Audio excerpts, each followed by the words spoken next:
All right, then everybody, this is Yara here, and I'm over here with Devon, who got first place at our locals. And he's been playing Melffy for literally a long time, and I've been waiting for this. I've been here. Yeah. Other than the 1 week I tortured Chris with Phantom Nights. Exactly, yeah. So you don't care about tiers, Spright, or anything, right? You got first place today? Yeah. All right, then sounds good. So before we get started, do you have any shout outs or anything you want to say? Shout out to Rowlett Rd. Okay. Shout out for Zachy for helping me check my deck constantly. I asked him every question on Earth. All right, sounds good. Thank you. Oh, snap. Yeah. All right, So yeah, shout out to Zachy and Ryan for like helping me out all the time with deck building. Because honestly, probably would not have had the right staples at all in the deck if it wasn't for Zachy. Okay. And to really the rest of the game master helping me get some of these cards at times. Sounds good. So if you want, we can get started then. Okay, so first off, we have this Spright engine. Of course, 3 blue. Oh, which one? Sorry. 3 blue, 3 jet, 1 red, 1 carrot, and I personally like pixies. Okay. So mostly basic. Pixies I really want in the game quickly against tier. For spells and traps for Spright, we have the 3 starter, 1 smashers, 1 double cross, and 1 gamma. These 2 are probably some of the weirder cards I have in the deck. I don't want to go into a grind game against. Tier, so I play Gamma Burst. I don't. Double cross. Most people side it if they play it at all, but just winning die roll, being able to go into double cross, very powerful, very good. Can interrupt the tier fusion summon effects by stealing the monster, tucking under Toad or something. And Gamma Burst will coast OTK. Really want the game to end quickly. Then for like the other basic stuff, we have triple Swap Frog. Some people do 2. I like 3 because opening it does allow us to do 1 extra thing I'll get into later. We have 3 Beaver for a Nimble package. I've been playing the Nimble Beavers as long as I've been playing Melffy. Love these guys. Had to get the users. And 2 Angler, just because the combo, normal stuff, standard. And then we get to the funny part, the best part. The best part of the day, yeah. Everybody here at locals knows him as the Melffy player, so yeah. All right. Yeah, I really want you to show us this part of the deck. It's a very small engine. It's smaller than the Nimble engine, the main deck, but we go into it every time. Okay. 2 Caddy, 1 Hotbeard, 1 Penny. It's a small package that we actually want to open. Okay. At least a card, because it ups our ceiling of our deck. Okay. And pretty much with this, we can just combo into this and set up as our like tri-axis of monsters window, being Elf, Toad, and Cat to make our play, of course. And Hotbeard's not bad to open. I actually opened it round 2, game 1 against Blue, and won off a single Arclight action. And Penny, most people when Penny was announced didn't really like the card because, I mean, Hotbeard's just here, he exists, it's just another Hotbeard. But in this deck, I tend to search Penny off a Caddy more so than Hotbeard, because with Hotbeard you have to have a monster on board to synchro summon. With Penny, it uses the Melffy in hand. All you need is to have Caddy resolve to bounce back the hand, which even if you have Penny in hand, Caddy can search Beaver. It's little synergies like that why I love this package, because it's just synergizes very well. But yeah, that's the main deck Melffy package. Last main deck monster for engine use is Hyperia. If we open a Swap Frog and open well, we can, instead of going Swap Frog as our gigantic target, we go Hyperia, draw a card, get a hand trap, and win.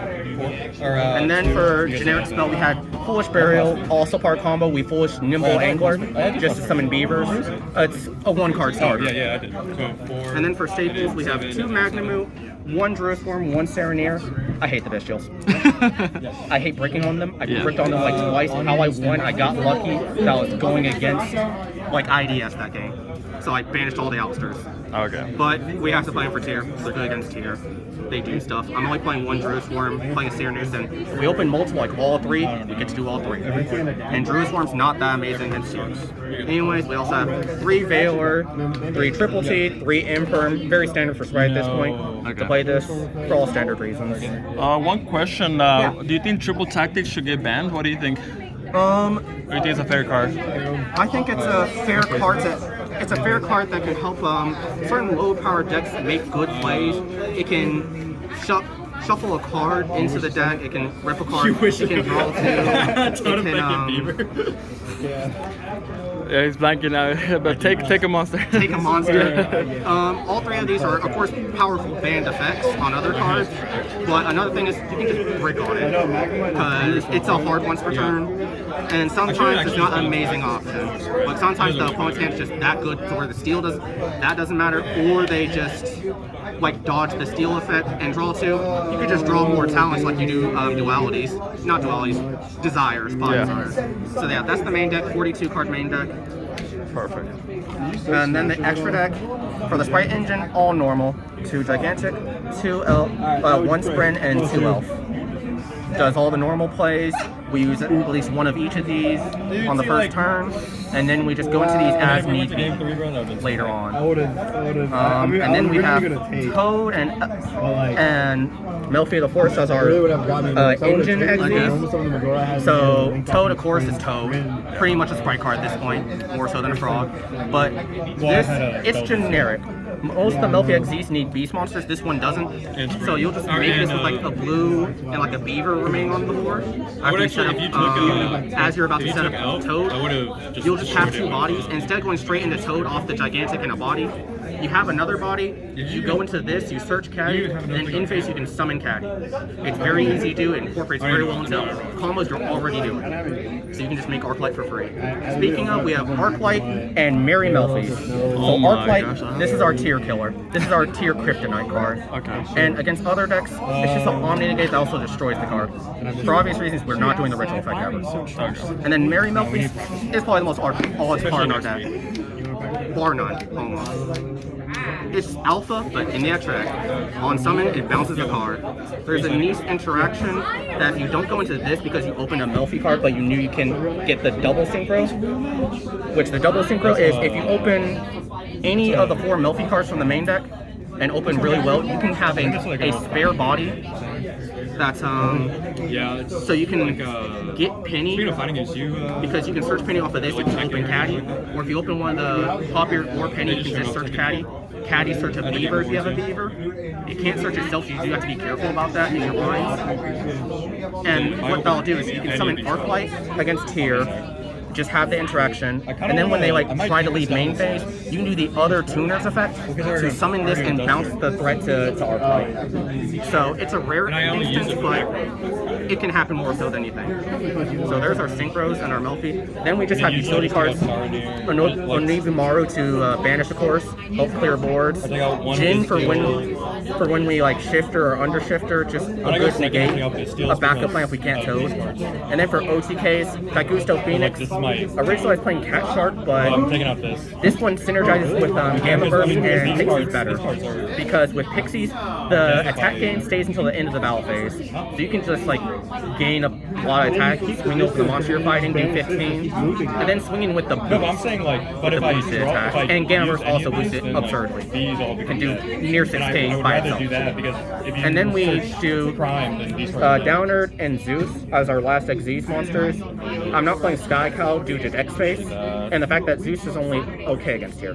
It's good in a couple scenarios. It's good against the other decks, but in most scenarios I found that I could just summon like Obimaru or Daigusto or even a Gigantic if I need to beat over something big, and just then make Downer Zeus, and against a few decks that just closes the game. And then the most niche card is actually probably Codebreaker via Swordsman. It's our Baguska out. I've used it in everything but Baguska scenario. I think it was round 1 against Eric.